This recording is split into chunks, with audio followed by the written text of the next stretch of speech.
Screen share हो रही है? Yes ma'am. ओके, हाँ जी।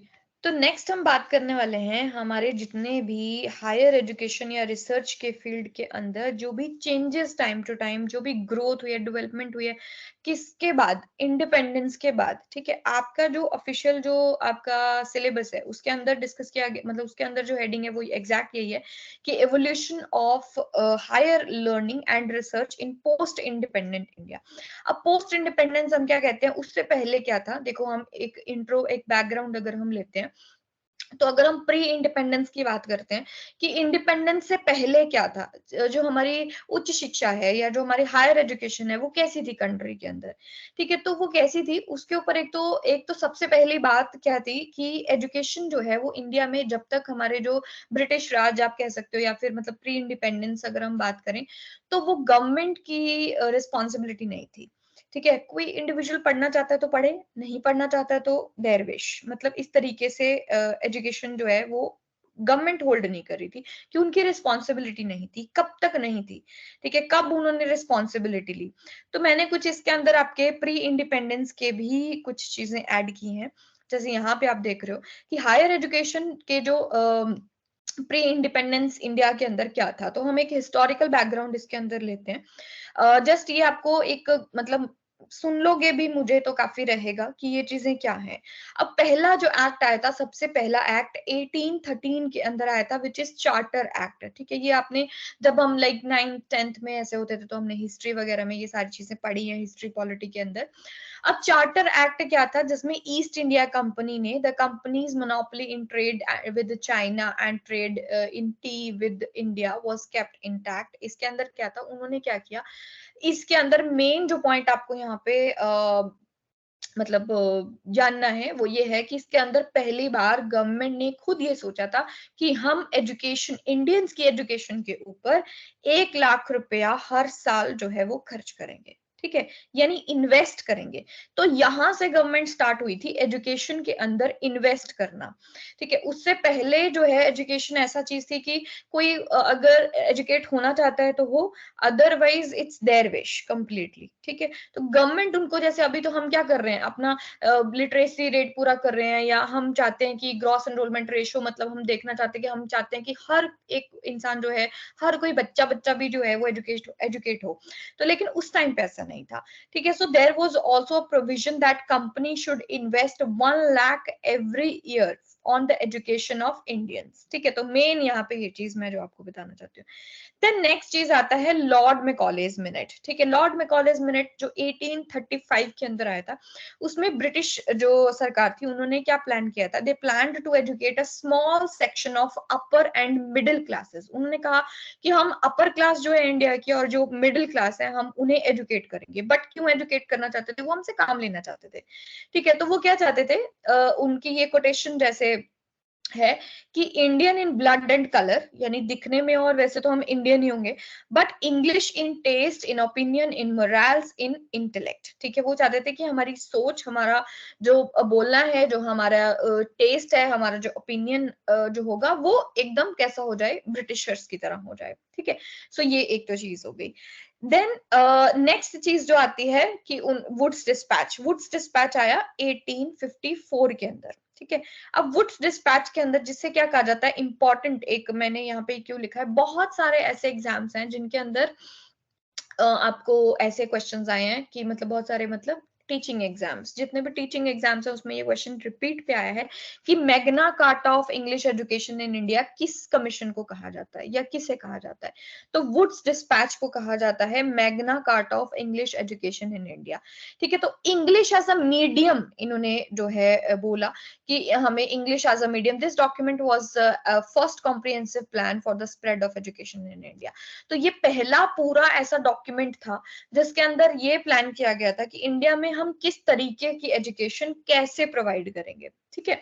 सो ये सारा वुड्स डिस्पैच के अंदर जो है वो दिया गया था। तो ये प्लानिंग थी। अब ये 3 ऐसे कमीशन है मेन इंपॉर्टेंट, बहुत सारे हैं अदरवाइज भी, जैसे कि हमारे पास वारदा कमीशन, ये सारी वारदा स्कीम वगैरह ये सारे भी हैं, सर्जन प्लान हो गया, but these are 3 main important. और इसके अलावा भी 1947 तक कई ऐसे कमीशंस आए जिन्होंने हमें कई चीजें दी, बट हमें हमारे सिलेबस के अकॉर्डिंग पोस्ट इंडिपेंडेंस ही पढ़ना है। तो उसके बारे में हमने एक बैकग्राउंड जान लिया है। अब हम नेक्स्ट जो करने करेंगे वो करेंगे हम पोस्ट इंडिपेंडेंट इंडिया के अंदर क्या चीजें आती हैं। ठीक है, उसके पहले आप ये चीज जरूर याद रखोगे, यहाँ से आपके पेपर में क्वेश्चन आ चुका है, ठीक है, इसलिए मैंने ये कुछ पॉइंट्स आपको यहाँ पे मेंशन किए हैं। फर्स्ट पॉइंट क्या, यही क्वेश्चन आया था कि कौन कौन सी यूनिवर्सिटीज 1857 के अंदर कौन कौन सी यूनिवर्सिटीज जो है वो सेटअप हुई थी। ठीक है, तो तीन बड़ी यूनिवर्सिटीज जो है वो 1857 के अंदर बनी थी। कौन सी? कलकत्ता, बॉम्बे, मद्रास। ठीक है, ये ऐसे लिखा आता है, ये कैलकाटा, मुंबई इस तरीके से नहीं लिखा आता, तो पुराने वाला ही इनका नेम लिखा आता है। Calcutta, Bombay and Madras were set up and later departments of education were set up on all the provinces. उसके बाद डिपार्टमेंट्स बने थे। तो पहली तीन बड़ी यूनिवर्सिटीज जो है वो 1857 के अंदर ये बनी थी। ठीक है, फिर एक बैतून स्कूल जो कि जेईडी बैतून एट कैलकाटा, ये भी बना था, was the first fruit of the powerful movement of for education of women.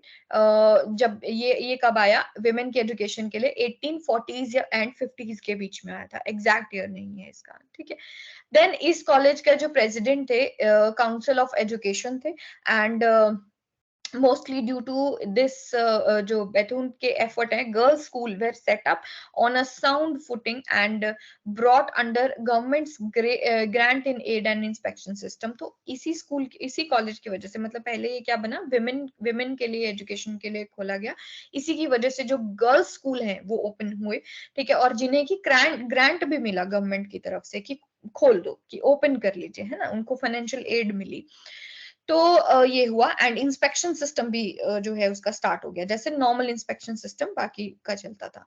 फिर एन एग्रीकल्चर इंस्टीट्यूट एक खुला, क्या, कौन सा? प्यूसा। ठीक है, जो कि बिहार के अंदर खुला। एंड एन इंजीनियरिंग इंस्टीट्यूट पहला कहाँ पे खुला? रुड़की में खुला। तो ये फर्स्ट कुछ चीजें हैं, जैसे फर्स्ट 3 यूनिवर्सिटीज हो गई, बड़ी यूनिवर्सिटीज कौन सी, मतलब कौन सी ओपन हुई, सेटअप हुई। देन उसके बाद ये स्कूल, बैतून स्कूल की बात हो रही है, फिर उसके बाद गर्ल्स कॉलेजेस, गर्ल्स स्कूल्स की बात हो रही है, उसके बाद बात हो रही है जो है एग्रीकल्चर इंस्टीट्यूट कौन सा है, या फिर इंजीनियरिंग कॉलेज जो है वो रुड़की का जो फर्स्ट इंजीनियरिंग है इंस्टीट्यूट, वो सेटअप हुआ। तो ये कुछ चीजें आपको पॉइंट्स जो है वो याद रखने हैं। इतनी चीज क्लियर है? Yes ma'am. Yes, ma'am. Okay great. अब हम नेक्स्ट जो है जो करेंगे वो पोस्ट इंडिपेंडेंस इंडिया हम पढ़ेंगे, जितने भी इसके अंदर कमीशंस आए। तो देखो, बिफोर इंडिपेंडेंस क्या था, हमारे हाथ में कुछ भी नहीं था, है ना, यानी इंडियंस तो कुछ नहीं कर रहे थे उसके अंदर, जितने भी ब्रिटिशर्स थे उनका डिसीजन था, उनकी चीजें जो है वो इम्प्लीमेंट होती थी, जो भी वो एजुकेशन में चाहते थे। ठीक है, बट हाँ, जैसे मनी का जो एक या फिर कि डील कौन करेगा एजुकेशन से, गवर्नमेंट डील करेगी एजुकेशन से, ये जो चीज है वो चार्टर एक्ट से स्टार्ट हो गई थी, ये हमने देखा। ठीक है, अभी नेक्स्ट क्या आता है, उसके बाद ये चीज आती है कि evolution of higher learning and research in post independence India. ठीक है, तो पोस्ट इंडिपेंडेंस यहाँ पे हमने क्या पढ़ने हैं, कुछ कमीशंस पढ़ने हैं। ठीक है, जैसे हमने चार्टर एक्ट आया था, या मैंने कल वारदा स्कीम भी आपको बताया था, इसी तरीके से पोस्ट इंडिपेंडेंस कौन कौन से कमीशन आए थे और उन्होंने क्या क्या। देखो, जब भी एक आयोग आता है, पहली चीज तो ये आपको समझनी है कि एक आयोग क्यों, एक कमीशन को बिठाया जाता है, और क्यों एक कमीशन क्या करता है। एक कमीशन क्या करता है, एक रिपोर्ट तैयार करता है। ठीक है, एक कमीशन सबसे पहले तो ये सर्वे करता है कि करंटली एजुकेशन का सिस्टम जो है वो किस तरीके का चल रहा है, कैसा चल रहा है। ठीक है, फिर वो एक रिपोर्ट तैयार करते हैं, उस रिपोर्ट के अंदर वो करंट सिचुएशन के हिसाब से हमें क्या चेंजेस करने चाहिए एजुकेशन के अंदर, और क्या हम बेटर कर सकते हैं, किस मामले में कर सकते हैं, यानी कि हर एस्पेक्ट के अंदर, चाहे वो करिकुलम है, चाहे वो टीचिंग मेथोडोलॉजी है, चाहे वो टीचर की स्टडी है, यानी बीएड एमएड के बारे में, या चाहे किसी भी बारे में।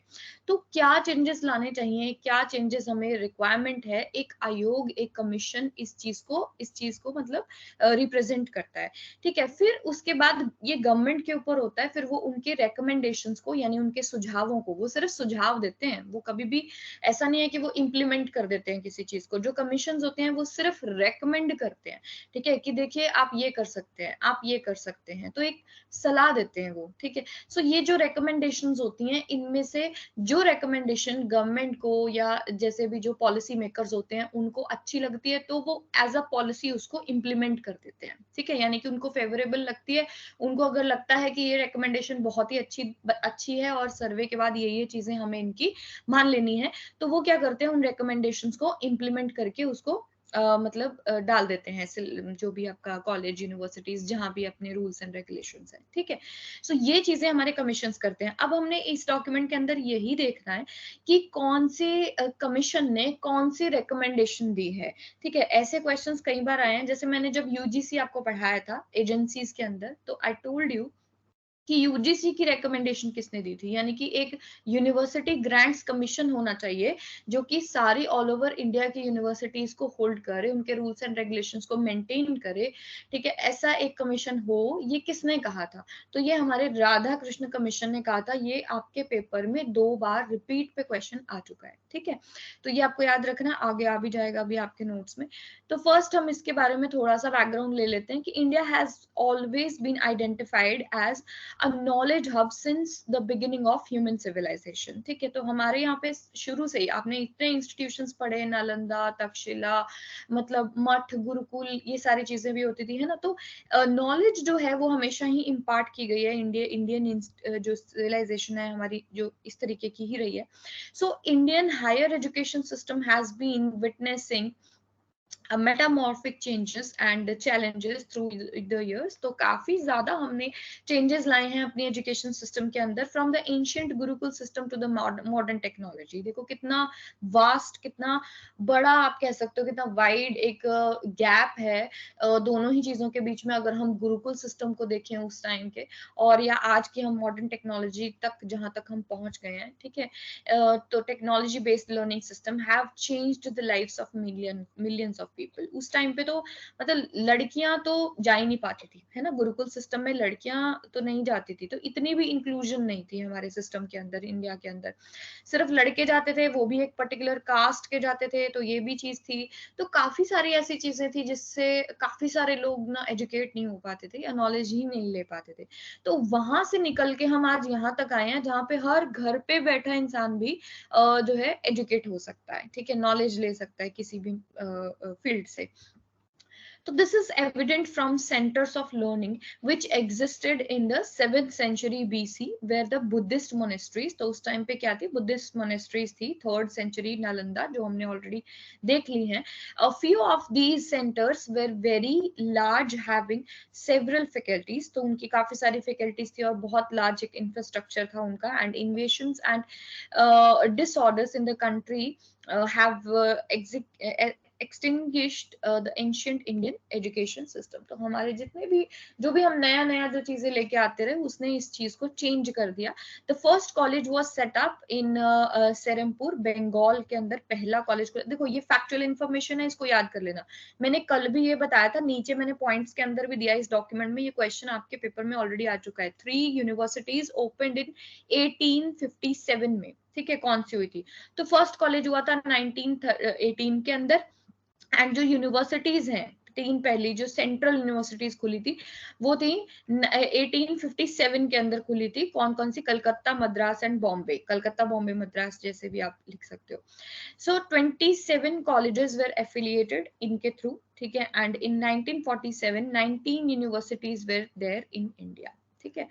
तो उसके बाद क्या है कि the higher education system in India has grown in a remarkable way after the post independence period and became the largest higher education system in the world. तो वो इतना ग्रो कर गया कि हमारा लार्जेस्ट एजुकेशन सिस्टम है in the world अभी का। यानी बहुत सारे लोग एजुकेट होते हैं, हायर एजुकेशन के लिए जाते हैं। The Indian higher education system has developed its own system and structure. हमारा अपना एक स्ट्रक्चर है उसके लिए, जैसे मतलब ग्रेजुएशन है, पोस्ट ग्रेजुएशन है, फिर पीएचडी है, या ऐसे जो डिप्लोमाज हैं, तो हमारा अपना एक सिस्टम है, अलग सिस्टम है। Since the Indian constitution provides for joint responsibility of union and state government for the promotion of education. तो ये मैंने आपको ऑलरेडी ये चीज डिस्कस कर दी कि चार्टर एक्ट से लेके हम ये चीज करते आए हैं कि किसकी रिस्पॉन्सिबिलिटी एजुकेट करना लोगों को, स्टेट की। स्टेट मतलब जो भी सरकार है, या जो भी चाहे वो यूनियन की गवर्नमेंट है, चाहे वो स्टेट की गवर्नमेंट है, गवर्नमेंट अपनी रिस्पॉन्सिबिलिटी लेती है टू प्रमोट एजुकेशन।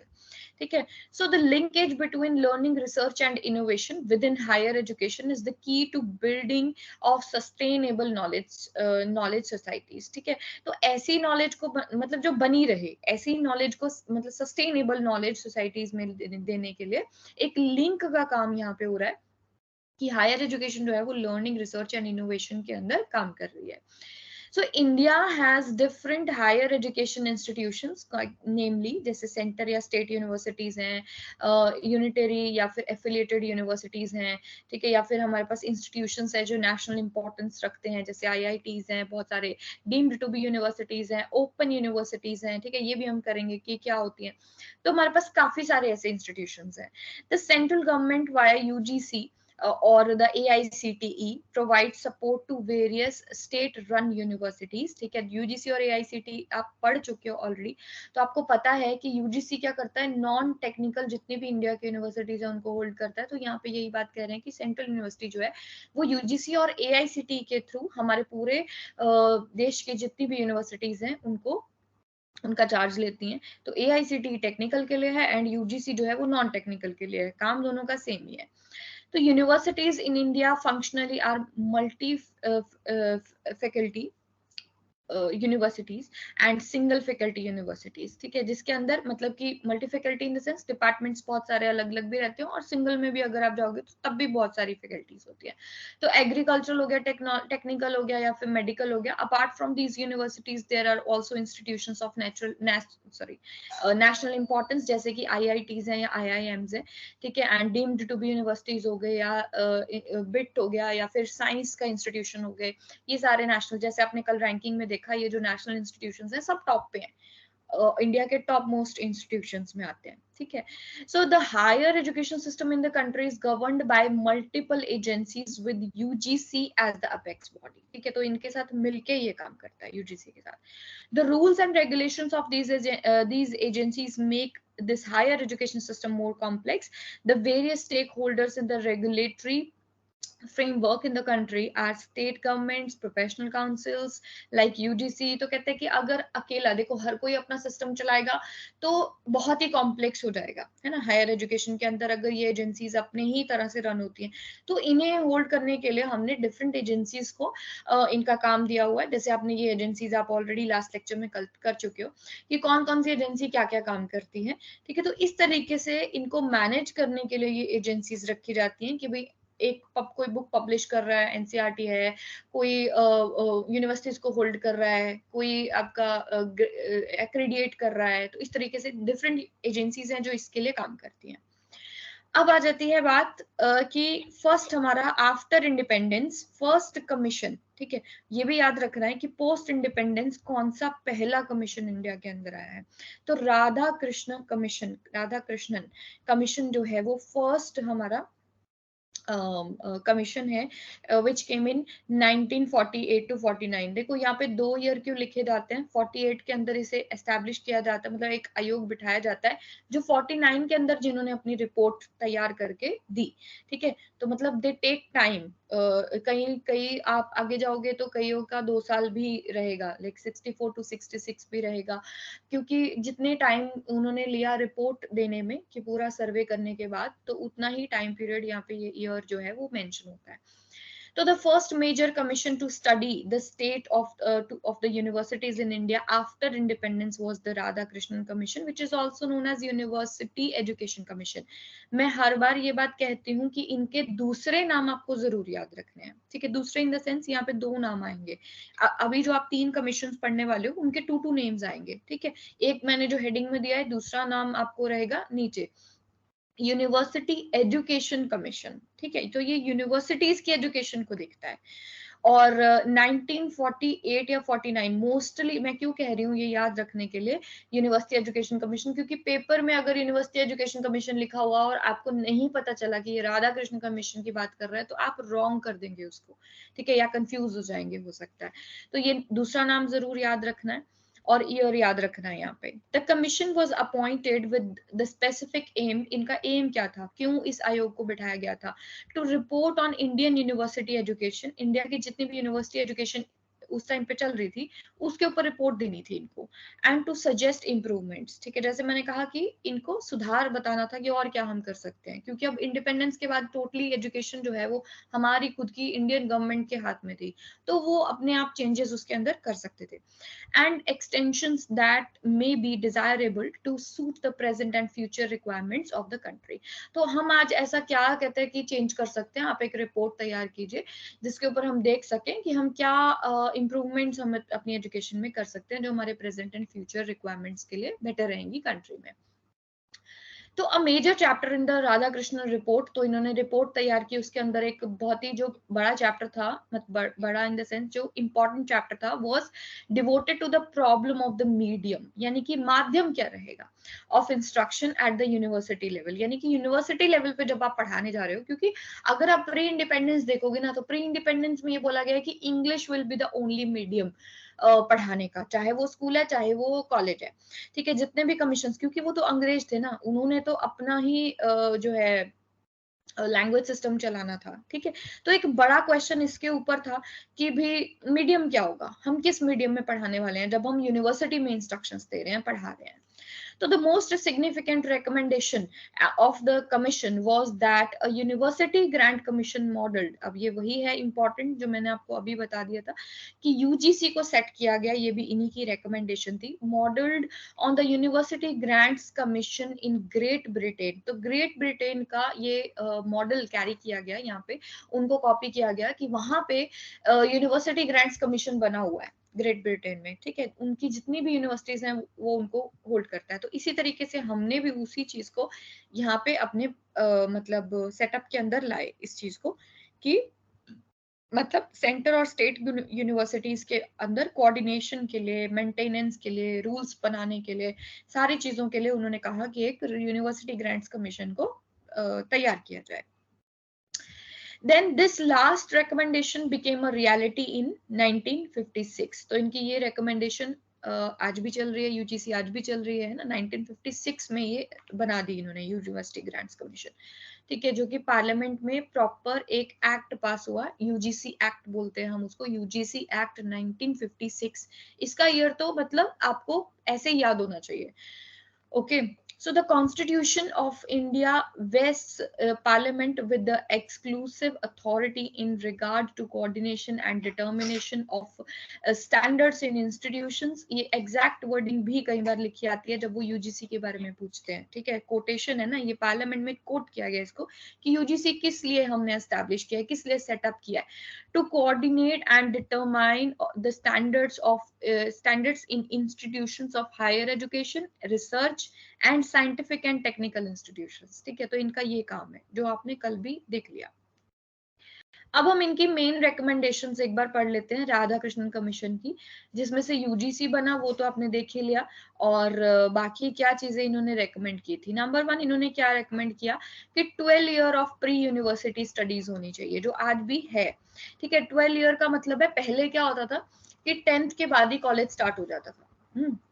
अगर किसी ने सुना हो या आप अपने किसी ओल्ड प्रोफेसर से या अपने पेरेंट्स से ऐसा कभी सुना हो तो कि 10th के बाद ही डायरेक्ट जो है वो कॉलेज में एडमिशन हो जाता था, बट इन्होंने ये रेकमेंड किया था कि 12 ईयर्स मतलब एटलीस्ट जो है प्री यूनिवर्सिटी स्टडी होनी चाहिए, यानी स्कूल की स्टडी 12 ईयर्स तक की होनी चाहिए। देन सेकेंड चीज इन्होंने कही कि higher educational setup to impart general, liberal and occupational education. ठीक है, जनरल एजुकेशन होनी चाहिए जो सबके पास हो, लिबरल जो कोई भी पढ़ सकता है, जैसे अगर मेरा मन किया कि मुझे ये सब्जेक्ट लेना है, liberal means open to all. ठीक है, तो मतलब लिबर्टी होनी चाहिए आपके पास किसी भी सब्जेक्ट की, तो ये चीज एक तो होनी चाहिए। एंड ऑक्यूपेशनल यानी वोकेशनल जिसको आप कह सकते हो, यानी व्यवसायिक शिक्षा जिसे हम कहते हैं, ऐसा भी होना चाहिए। ठीक है, then increased focus on subjects such as agriculture के ऊपर ज्यादा ध्यान देना चाहिए स्टडीज में, law and medicine and improvement of engineering and technical institutes होना चाहिए, जो उस टाइम पे नहीं था। Then university education must not be made compulsory for administrative services। अगर किसी को administrative services करना है तो university education की जरूरत नहीं है। आप मतलब ऐसा इन्होंने कहा कि ग्रेजुएशन होने की जरूरत नहीं है, आप डायरेक्ट जो है +2 के बाद आप कर सकते हैं। So subject wise exam at different stage for acquiring the first degree.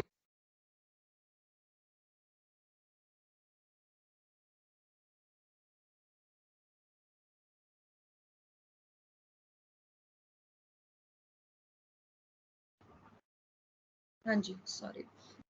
तो इन्होंने क्या कहा है कि आप सब्जेक्ट वाइज एग्जाम ले सकते हो डिफरेंट स्टेजेस के ऊपर। ठीक है, for acquiring the first degree, अपनी पहली डिग्री के लिए, तो आपको यूनिवर्सिटी एजुकेशन जाने की कोई जरूरत नहीं, ऐसा इन्होंने सुझाव दिया था।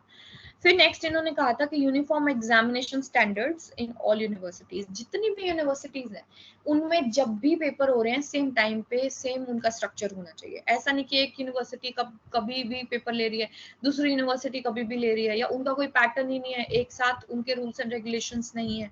ठीक है, ऐसा ना हो, तो एग्जामिनेशन स्टैंडर्ड्स जो है वो एक जैसे होने चाहिए। Then raised pay scale for teachers. ठीक है, इन्होंने ये भी कहा कि टीचर्स के लिए जो पे स्केल है वो ज्यादा बढ़ा दिया जाए। एंड एस्टैब्लिशमेंट ऑफ यूजीसी, जो आपने ऑलरेडी पढ़ लिया। तो is it clear, are you clear with the Radhakrishnan commission की क्या रिकमेंडेशन दी है उन्होंने, इतना क्लियर है?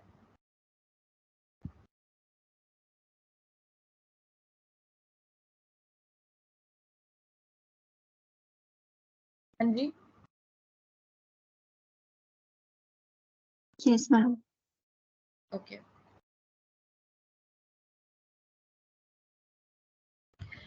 Next one is secondary education commission which is Mudaliar commission. तो अगर हम दोनों ही नाम आपको याद रखने हैं अगेन, तो वहां पे यूनिवर्सिटी एजुकेशन कमीशन था, यहाँ सेकेंडरी एजुकेशन कमीशन है। सेकेंडरी मींस जो जैसे सेकेंडरी एजुकेशन मतलब जो +1 +2 9th 10th +1 +2 इस तरह से सेकेंडरी एजुकेशन को जो देखते हैं, तो इन्होंने उसके ऊपर रिपोर्ट तैयार की है। ठीक है, एंड ये कब आया था, 1952 के अंदर ये आया था, अंडर द चेयरमैनशिप ऑफ ए लक्ष्मण स्वामी मुदालियर। ठीक है, इसीलिए इसका नाम मुदालियर कमीशन है। वो राधा कृष्णन के अंडर था और ये मुदालियर के अंडर है, डॉक्टर मुदालियर। सो जो कि वाइस चांसलर थे उस टाइम पे मद्रास यूनिवर्सिटी के। ओके, एंड इन्होंने जो है क्या एम था इनका, इनकी रिकमेंडेशंस इतनी ज्यादा नहीं मतलब इम्प्लीमेंट नहीं हुई तो इसलिए इतनी इंपॉर्टेंस नहीं रखती, बट हाँ इनका एम क्या था, its aim was to suggest measures for its recognition sorry reorganisation and improvement with reference to the aims, organisation and content of secondary education. तो इनको +1 +2 की जो भी मॉडिफिकेशंस होनी थी, उनकी इम्प्रूवमेंट हो सकती थी बेटरमेंट के लिए, वो सारी इनको बतानी थी। Its relationship to primary and higher education, तो जो हमारी +1 एंड +2 है, 12th 11th एंड 12th है, उसका जो कनेक्शन है, या फिर आप 9th से लेकर 12th की अगर बात करते हो तो उसका जो कनेक्शन हमारी प्राइमरी एजुकेशन से है और हमारी हायर एजुकेशन से है, उसके ऊपर इनको रिपोर्ट तैयार करनी थी। And the inter relation of the secondary schools of different types, तो अलग अलग तरह के जो सेकेंडरी स्कूल्स हैं उनके अलग अलग टाइप के ऊपर इनको डिस्कशन करनी थी। ठीक है, नेक्स्ट आता है Kothari commission, again very important. ठीक है, इसमें से राधा कृष्ण और कोठारी दोनों ही बहुत इंपॉर्टेंट है इस डॉक्यूमेंट में से। तो कोठारी कमीशन कब आया, 1964। 64 to 66 भी इसका ईयर लिख दिया जाता है, क्योंकि इन्होंने जो इनकी जो रिपोर्ट थी वो रेडी हुई थी 66 के अंदर। ठीक है। So the commission was appointed under the provision of a resolution of the government of India dated कब 14 जुलाई 1964 को इसे मतलब कहा गया कि अपनी आप रिपोर्ट तैयार करें। सो इट्स बिगिनिंग कब हुई, अक्टूबर में हुई। And the commission included eminent educationist in diverse fields from India and abroad. तो इसकी जो सिटिंग थी मेंबर्स की, उसके अंदर बाहर से भी मेंबर्स थे, out of India, and Indian members भी थे। तो इसके अंदर टोटल 17 मेंबर्स थे, ठीक है, जिनमें से 14 मेंबर्स अलग थे, मतलब मेंबर्स थे, एंड 1 मेंबर सेक्रेटरी थे, एक एसोसिएट सेक्रेटरी थे, एक डॉक्टर डॉक्टर DS कोठारी जो इसके चेयरमैन थे, ठीक है, जो कि उस टाइम यूजीसी में अपॉइंटेड थे as the chairman of the commission. So therefore it is also known as Kothari commission, उनके नाम से ही इसको बोलते हैं। तो तीनों कमीशन के जो चेयरमैन थे वो उन्हीं के नाम से ही है, मुदालियार कमीशन, राधा कृष्णन एंड कोठारी, ठीक है, तीनों ही चेयरमैन के नाम से। अदरवाइज इनके नेम्स जो है वो डिफरेंट है। देन नेक्स्ट आता है the commission submitted its report to the government. कब इनकी रिपोर्ट कब आई? 1966 के अंदर आई, ठीक है। ईयर याद रखना जरूरी है, डेट नहीं। डेट नहीं भी याद रहेगी तो चलेगा, पेपर में नहीं आती है, बट ईयर जो है वो कहीं से भी आता है। तो it was laid on the table of the house on August के अंदर इन्होंने अपनी जो रिपोर्ट है वो टेबल पे रखी, यानी कि बिल्कुल एकदम ready. Which was a 700 pages report थी, ठीक है, जो कि उन्होंने रखी, बहुत बड़ा डॉक्यूमेंट था।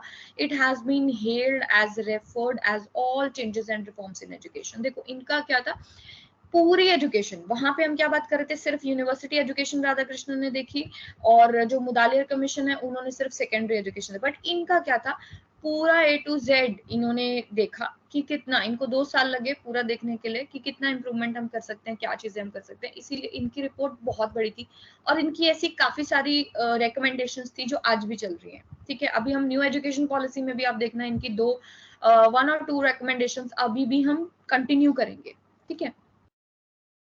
तो इतनी बड़ी रिपोर्ट थी और इन्होंने रेडी कर दी। Although it is 20 year old, लेकिन आज भी मतलब 20 साल पुरानी है। It maintains its fragrance and freshness, आज भी इसके बारे में बात होती है, हर टीचिंग एग्जाम में इसका क्वेश्चन आता है, आप कह लीजिए इट हैज इम्पोर्टेंस, ठीक है। So even the new national education policy, मतलब उस टाइम पे जो न्यू थी, अभी तो न्यू हमारी 2020 है, 1986 वाली, has been mainly based on its recommendation। तो हमने जो 1986 वाली जो हम पॉलिसी पढ़ते हैं, या आप में से जिसने भी पढ़ी है, तो उसकी जो काफी सारी रिकमेंडेशंस है वो कोठारी कमीशन की जो उनकी रिकमेंडेशंस है वो उन्होंने मानी हुई है उसके अंदर, मतलब एज अ पॉलिसी उसे इम्प्लीमेंट किया हुआ है उसके अंदर। So it has been termed as Bible for teachers and should be read with flair, ठीक है। टीचर्स के लिए तो मतलब इसको बाइबल बोला गया है। तो इसकी इंपॉर्टेंट रिकमेंडेशंस कौन सी हैं? नंबर 1, ये बहुत ही इंपॉर्टेंट है, ये जो स्लाइड मैंने यहाँ पे डाली हुई है, very very important for you guys.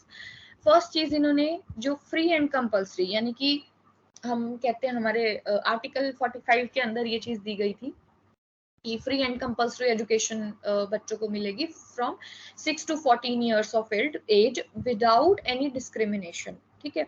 तो ये चीज हमारे आर्टिकल 45 में थी। फिर उसके बाद राइट टू एजुकेशन बन गया, है ना। राइट टू एजुकेशन के अंदर ये चीज डाल दी गई कि 6 से 14 साल के जितने भी बच्चे हैं उन्हें निःशुल्क और अनिवार्य, यानी कि free and compulsory education provide की जाएगी, ठीक है। पहला तो इन्होंने ये सुझाव दिया था जो आज भी चल रहा है। देन दूसरा, इन्होंने 3 लैंग्वेज फॉर्मूला दिया था। 3 लैंग्वेज फॉर्मूला आज भी चल रहा है, यानी कि it intended to promote a language of southern states in Hindi speaking states, ठीक है। It intended to promote Hindi, English and regional language in non Hindi states speaking states. अब मान लीजिए इन्होंने क्या कहा था, जैसे हम कहते हैं कि 3 लैंग्वेजेस जो हैं स्कूल के अंदर, मतलब इन्होंने कहा एजुकेशन सिस्टम के अंदर मैंडेटरी हैं, 3 लैंग्वेज फॉर्मूला लेके चलना है। कौन सा? एक तो हमारा नेशनल लैंग्वेज, दूसरी हमारी इंटरनेशनल लैंग्वेज, और तीसरी हमारी रीजनल लैंग्वेज, ठीक है। तो इससे क्या होगा, रीजनल मतलब हमारी क्षेत्रीय, जो भी हमारी स्थानीय भाषा होती है, चाहे वो पंजाबी है, चाहे वो कोई भी है, जो जिस भी जगह पे आप रहते हैं, तो तीनों ही लैंग्वेजेस को लेके चलना है। इससे क्या होता है, जो नॉन हिंदी स्टेट्स हैं, ठीक है, वो उनके लिए भी ये फेवरेबल होती है, और जो हिंदी को एज अपनी मातृभाषा मानते हैं या फिर उसे प्रमोट करना चाहते हैं, तो वो वहां पे भी ये फॉर्मूला चलता है, ठीक है। Then Kothari commission recommended promoting regional languages, ठीक है, उन्होंने रीजनल लैंग्वेजेस को प्रमोट किया, Sanskrit as well as international languages को भी प्रमोट किया, ठीक है, एंड प्रेफरेबली इंग्लिश, जो कि मतलब इंटरनेशनल लैंग्वेजेस वैसे तो बहुत सारी हैं, but preferably English, because English को एक ग्लोबल लैंग्वेज माना जाता है, ठीक है, तो उन्होंने इंग्लिश को प्रमोट करना भी इसके अंदर डाला कि इंग्लिश को भी प्रमोट कीजिए। सो ये इनकी रिकमेंडेशंस थी कोठारी कमीशन की। Is it clear? Yes ma'am. Yes ma'am. Okay, यहाँ तक के कोई doubt?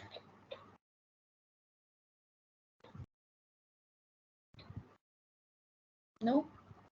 No ma'am. Okay great. इनके यहाँ पे रिकमेंडेशंस ईयर और हाँ दो ही चीजें हैं वैसे तो, और जो नेम, दूसरा नेम अगर जब मैंने बताया आपको, क्योंकि आपके पेपर में कोठारी या मुदालियर या राधा कृष्णन बहुत कम लिखा हुआ आता है, मैंने नहीं देखा मतलब लिखा हुआ, ठीक है, आया भी होगा तो मैंने नहीं देखा, मैंने हमेशा यही देखा कि एजुकेशन कमीशन लिखा है, यूनिवर्सिटी एजुकेशन ऐसे मतलब ऐसे लिखा है, ठीक है, तो आप अदर नेम जरूर याद रखेंगे। अब देखो जितना हमने पढ़ा है ना, जो चीजें हमने पढ़ी उसके लिए आपको ये चीज समझनी जरूरी है कि regulatory framework of higher education in India, India के अंदर किस तरीके से हम रेगुलेट कर रहे हैं हायर एजुकेशन को, तो तीन अलग अलग हम यहाँ पे देखते हैं कि तीन अलग अलग चीजें यहाँ पे हो रही हैं। नंबर वन यहाँ पे क्या हो रहा है कि एक तो पॉलिसी मेकिंग होती है ना, अलग डिपार्टमेंट्स रखे गए हैं फॉर मेकिंग द पॉलिसीज, फिर रेगुलेशन के लिए अलग से एजेंसीज हैं जो रेगुलेट करती हैं, यानी कि चलाती हैं, जो भी नियम होते हैं वो बनाती हैं, ऐसे रेगुलेशंस बनाती हैं। तीसरा एक्रीडिएशन, जिसके अंदर आपने कल भी दो बॉडीज पढ़ी, एनबीए पढ़ा आपने और नैक पढ़ा आपने, है ना, तो दोनों ही ये जो चीजें हैं एक्रीडिएशन जो है ये करती हैं दोनों एजेंसी, सॉरी, एंड जो रेगुलेशन है वो कौन करता है, जैसे यूजीसी रेगुलेट करती है, एआईसीटीई, एमसीआई, ये एमसीआई पीसीआई ये क्या है, एमसीआई है medical council of India, pharmacy council of India, ये डिस्टेंस एजुकेशन काउंसिल है, ये बीसीआई है आपकी बार काउंसिल ऑफ इंडिया, ठीक है, फिर ये NCTE national council for teacher education, ठीक है, तो ये आईसीएआर ये एग्रीकल्चर वाले हैं, देन ये मेडिकल रिसर्च के हैं, आईसीएसएसआर सोशल साइंसेस रिसर्च के हैं, ये मैंने कल भी आपको कराया था, ठीक है, तो इस तरीके से आपके ये सारे स्टेट रेगुलेटर्स हैं, तो ये सब क्या करते हैं, रेगुलेशंस यानी कि रेगुलेट करते हैं जितनी भी इंडियन एजुकेशन है उन सबको अलग अलग वे में, अलग अलग डिपार्टमेंट्स में। देन तीसरी हमारी पॉलिसी मेकिंग है, एक तो हमारा जो डिपार्टमेंट है हायर एजुकेशन का, मिनिस्ट्री ऑफ ह्यूमन, अब हम ये नहीं बोलते हैं इसको, अब हम बोलते हैं ministry of education only, earlier it was known as MHRD, यानी कि ministry of human resource development, ठीक है, अभी हम मिनिस्ट्री ऑफ एजुकेशन बोलते हैं, जब से न्यू एजुकेशन पॉलिसी आई है नेम हैज बीन चेंज्ड, ठीक है। So Association of Indian Universities, AIU बोलते हैं इसको, तो ये भी क्या करती हैं, पॉलिसीज बनाती हैं। कैब जिसको आपने कल देखा, central advisory board of education, या फिर SCHE यानी कि state council for higher education, ये भी क्या करते हैं, पॉलिसीज बनाने में मतलब इनका जो है कंट्रीब्यूशन रहता है। तो ये तीन अलग अलग चीजें हैं। Is it clear? Yes ma'am. ठीक है, यस तो मैम। ये लेक्चर आपका यहाँ पे कंप्लीट होता है कि क्या हमने पढ़ा है इसके अंदर, कि मैंने आपको प्री इंडिपेंडेंस भी बता दिया, बट ऑल्दो आपके जो नोट्स हैं या मैं सॉरी आपका जो पेपर है उसके अंदर आपको पोस्ट इंडिपेंडेंस उन्होंने पूछा है, तो हमने थोड़ा सा प्री इंडिपेंडेंस को डिस्कस कर लिया, एंड डिटेल में हमने पोस्ट इंडिपेंडेंस जो हमारे पास कमीशन आए उनको डिस्कस कर लिया, ठीक है। आफ्टर द कोठारी कमीशन क्या होता है ना, जब हम कोठारी कमीशन के बाद अगर हम हिस्ट्री में देखते हैं तो हमारे पास एजुकेशन पॉलिसी आती है, ठीक है, जैसे 66 में इन्होंने रिपोर्ट दी, तो 1968 में हमारी जो है वो फर्स्ट एजुकेशन पॉलिसी आई थी, ठीक है, जिसके अंदर इतनी ज्यादा रिकमेंडेशंस उसकी नहीं थी। फिर 86 वाली पॉलिसी आई थी जिसके अंदर काफी सारी रिकमेंडेशंस थी, जैसे कि अगर हम आज का एजुकेशन सिस्टम लेते हैं 10+2+3, ठीक है, 10+2+3 मतलब 10th करने के बाद फिर दो क्लासेस मतलब 11th 12th, देन उसके बाद 3 मतलब ग्रेजुएशन, मतलब 3 years ऑफ ग्रेजुएशन, ठीक है। तो ये जो 10+2 है या 10+2+3 है, ये जो एजुकेशन सिस्टम है ये भी इम्प्लीमेंट कब हुआ था, 1986 वाली पॉलिसी में हुआ था, ठीक है। तो इस तरीके की कुछ चीजें उसके बाद हुई थी। So this was all about evolution of higher education and research in post independence India.